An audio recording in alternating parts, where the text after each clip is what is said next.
That video is 5 years old.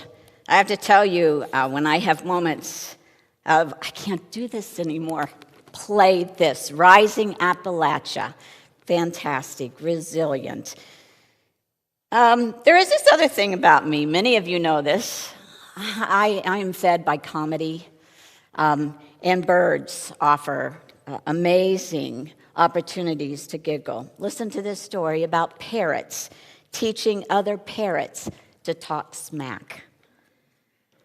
This is from The Genius of Birds by Jennifer Ackerman. She said, not long ago, a naturalist working at the Australian Museum's Search and Discover desk reportedly took a number of calls from people who heard wild cockatoos swearing in the outback. The ornithologists at the museum speculated that the wild birds had learned from once domesticated cockatoos and other parrots that had escaped and survived long enough to join a flock and share swear words that they had picked up in captivity. If true, it's a fine example of cultural transmission. There's also another story from Ireland about a bird, a crested lark, that had picked up the 4 whistling notes a shepherd uses to work with his sheep-herding dogs. This, too, is from the same book. So faithful were the imitations when this bird used those whistles that the dogs instantly obeyed the bird's whistled commands, which included run ahead, fast, halt, come here. These whistled calls subsequently spread to other larks, creating a little pocket of local catchphrases and quite possibly some very winded sheepdogs. It's really amazing, isn't it? Birds have the brain capacity for learning. When they're young, they learn songs and calls from their parents. It's not so different from how humans acquire language from birth to adulthood. Birds are smarter than many of us realize. For example, the mockingbird not only learns the calls and songs from their parents, they also learn to pick up whatever songs is in the environment. We have many mockingbirds, don't we? Years ago, Phil and I had a place over in Merritt Island. I remember one morning waking up and hearing a ton of there must have been 30 different birds in the tree right outside the window. When I heard a police siren followed by the same sequence of birdsong, I realized it was one mockingbird. Even the mockingbird picked up a police siren. Michael McCarthy says, for some years, I have thought of spring birdsong as blossoms in sound. Now that's a beautiful visual, isn't it? Some people have birds as pets. I know in this very room. Would you raise your hand if you have a bird? Yes, yes, I knew a few of them. Yes. So you're not alone. Unitarian Thomas Jefferson had a pet mockingbird named Dick. Sometime around 1804, 1805, if you were on the White House grounds, you might spot a perky little mockingbird outside the president's steps. When Jefferson acquired the bird, he told his son-in-law to instruct the children to, quote, venerate this bird as though it is a superior being in bird form. Jefferson adored Dick for his uncommon intelligence, his musicality, and his remarkable ability to mimic. As the president's friend, Margaret Bayard Smythe, wrote, whenever he was alone, Jefferson opened the cage and let the bird fly about the room. After flitting for a while from one object to another, it would alight on the table and regale him with its sweetest notes, or perch on Jefferson's shoulder and take food from his lips. When Jefferson napped, the bird would sit above the couch and serenade him with both bird and human tunes. This was from Ackerman's book. Evan Pritchard, a member of the Mi'kmaq people who taught Native American studies at schools, including Vassar College, and who wrote a book titled Bird Medicine, The Sacred Power of Bird Shamanism. He stated that his book is for people who love birds. Quote, he said, "I am not an ornithologist, and this is not primarily a study of birds, but of people who love birds." So now I want to focus on what birds mean to a people who love them. I'm bringing some of Pritchard's focus to this point. He wrote, "I ask you to join me on the other side of anthropology, the wild side, where there are not books or laboratories, only direct experience, as seen through the eyes of the numerous Native Americans, the first people and their friends. I ask the reader to put aside learned skepticism and embrace innate faith that simply acknowledges the possibility that we might, in fact, still be able to enter into a shared space of divine communication and mutual prayer with birds and coexist as equals with our two-legged relatives, as many Native American traditions suggest." So longtime Unitarian Universalists, my cherished ones, the living tradition we share draws from many sources. Many of you know this. Today I'm focusing on the spiritual teachings of the earth-centered traditions, which celebrate the sacred circle of life and instruct us to live in harmony with the rhythms of nature. But I'm also focusing on one of our values present in our current 8 principles, but newly reformed in the Article 2 bylaw amendment. I'm speaking about interdependence. This is what the quote under that title: "We honor the interdependent web of all existence. With reverence for the great web of life and with humility, we acknowledge our place in it. We covenant to protect Earth and all beings from exploitation. We will create and nurture sustainable relationships of care and respect, mutuality and justice. We will work to repair harm and damaged relationships." Today involves our ethical and spiritual affirmation also of early earth-based traditions, especially from the native North Americans. The ethical part of early traditions involves recognizing that we as a nation must protect birds. Pritchard writes, U.S. law recognizes aspects of Native American spirituality as religion and has placed that religion under the protection of the Freedom of Religions Act.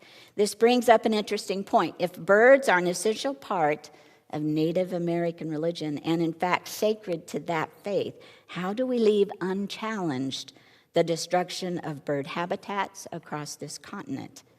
Not to mention the birds themselves without protest. I'll tell you what, we've had an issue with rodents in a shed, and it was very comforting to me to hear people say, well, the fastest way would be poison out there, but if there is a rodent who's been poisoned and a bird eats the poison, then the bird goes off and dies. And this group has worked hard to find ways to rid the shed of rodents, including plugging in something that vibrates so the rodent doesn't want to be near that space. I cherish that this congregation is working hard to honor that interdependent web. Traditional bird medicine instructs, Pritchard says, birds are messengers from the Creator. In most Native American perceptions, regardless of tribal affiliation, one can ask for assistance from birds when making important decisions. I don't think this is a bad idea. It's not intended to be a complete system for making all life decisions, but it's used along with other approaches. Pritchard writes, few, if any, Native Americans rely exclusively on bird signals. There's other types of signs that help make a decision. Weather, clouds, the appearance of animals, dreams, plants, trees, casting of stones, casting of cowrie shells, children, planets, patterns on buckskin, images in water, voices, visions, and on and on. Many of you and I, many of us here are so rational and so in our head that when it comes to making a decision, we kind of get stuck there and it rattles around. What should I do? What we're learning is perhaps occasionally if you sit in silence or in nature and calm those thoughts, that maybe other messages, other thoughts will appear to you. So it appears to me as an outsider, yet one who has a touch of native descent, that intuition is a critical part of the decision-making endeavor. Life is complex and hard. I don't understand why one wouldn't take in as much information as possible as one chooses which paths to undertake in life. Think about times when you had to make a difficult, a really hard decision, when you didn't know what to do. Maybe when you were pondering divorce, a job change. Maybe you had to determine whether to put a loved one in hospice or not. On many occasions, we are so distraught from various reasons that we don't stop to listen to the soothing sounds of nature that provides an opportunity to reach decisions in a calm way.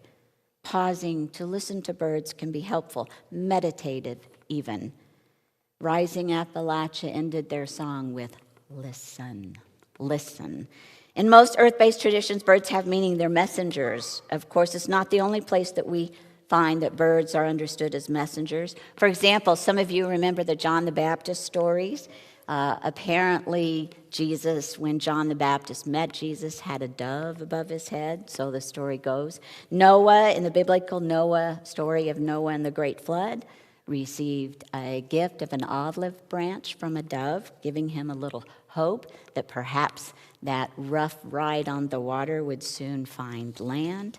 And there's an old Hopi tale. It explains that there was a bird who brought permission to the people who were living underground to rise up through the opening in the earth to begin a new life above ground. It, of course, is an old creation story. And then there's this. Anthropologists made a fascinating discovery.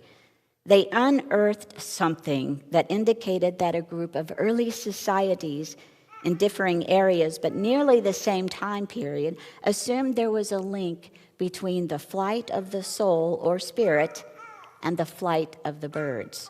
For example, there were burials from 12,000 years ago in locations such as Israel, Syria, Palestine, Lebanon, and in early North America and in Texas. They found that a bird had been placed in the mouth of a deceased individual. Although we can't know for sure what it indicated, many believe that the ritual implied that the people at the times accepted the idea that the soul of the dead leaves the body and travels far away to the Creator or to a deceased loved one or the Milky Way in the cosmos by way of bird flight. Again, that was from Pritchard's text. Fascinating, isn't it? Birds are the topic of mythological stories. Consider Icarus, the son of master carpenter Daedalus, who got too close to the sun and melted his wax and feathered wings. Angels, dating back to the time of the earliest known civilization in Mesopotamia, show up in pictographs of humans with wings. The word angel, by the way, it is derived from a Latin word meaning messenger. So let's go back to Pritchard's types of birds and their symbolism in Native American culture, some tribal cultures. These four birds were considered gatekeeper. The eagle is the highest flying bird, considered closest to the Creator and the Creator's ways. How many of you have seen a live eagle? Aren't you floored? I mean, those suckers are huge. I remember being on a bike and seeing an eagle in my neighborhood. I wanted to get off the bike and just kneel on the ground and go, oh my gosh. The eagle is said to have strength, considered a wise counselor, a healer, a great elder, and a messenger. The hawk, representing the east gate, is a protector and is said to have clear vision. Crows are the gatekeepers of the South. They're honored for their ability to offer warning. When they caw profusely, they're issuing a warning of danger. Owls, messengers from the East Gate, often imply impending death on imminent passion, or considered as a messenger from someone who has died. Now, I'm kind of cynical, because when I see this and I read this, I'm like, well, if you see a fox, it means this. If you see a wolf, I'm like, what if you don't live in an area where an elephant crosses your path? So I'm speaking to you from my rational and somewhat cynical brain, and at the same time, I'm telling myself, and you too, I think we have something to learn here. Regarding symbolism of other birds who are not considered gatekeepers, we have the crane. This one, the crane is considered the international bird of peace, which is rather surprising to me since one definitely knows when a crane is in the area. Now for that video.